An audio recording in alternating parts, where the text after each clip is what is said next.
ভাইয়া জলে জলে ভাইয়া কই রাহি ভাইয়া, তুমি কই? তুমি না জীবনে প্রথম সাউথ আফ্রিকায় সাপোর্ট করতেছিলা?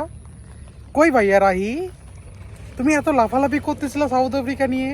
হ্যাঁ ভাইয়া, ইন্ডিয়ার বিপক্ষে যারাই পড়ে তাদেরকে নিয়ে লাফালাফি করো, তোমরা তাদেরকে প্রথম সাপোর্ট করো। তুমি কি বললা? বললা যে ভাইয়া আমি ইন্ডিয়াকে সাপোর্ট করতাম, কিন্তু আজকে সাউথ আফ্রিকাকে সাপোর্ট করতেছে। কারণ কি ভাইয়া? তুমি যখন প্রকৃতভাবে ইন্ডিয়াকে সাপোর্ট করতে হলো, সাউথ আফ্রিকাকে কেন সাপোর্ট করতেছো ভাইয়া? সেটা তোমার ব্যক্তিগত ব্যাপার। কিন্তু বিগত ওয়ার্ল্ড কাপে ফাইনালে আমরা হেরে যাওয়ার কারণে আপনারা বাংলাদেশিরা, বাংলাদেশ সবাইকে বলবো না, কিছু কিছু লোক যারা এত পরিমাণ ট্রোল করছে ইন্ডিয়াকে নিয়ে, তো তাদের কিছু আসেনি। আমাদের জাস্ট খালি একটাই কষ্ট, পার্শ্ববর্তী দেশ মানে বন্ধু দেশ, মানে এরকম ইন্ডিয়া হারাতে খুশি। এই আমাদের যে T20 ওয়ার্ল্ড কাপটা যেটা পুরোটাই বাংলাদেশের দর্শকদের উদ্দেশ্যে উপহার দিলাম।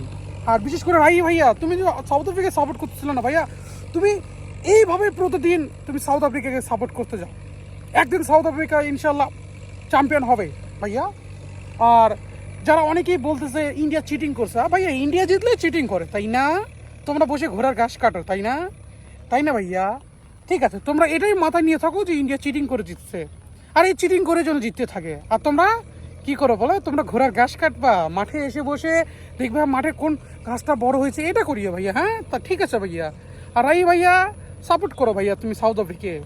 জয় হিন্দ, হিন্দুস্তান জিন্দাবাদ।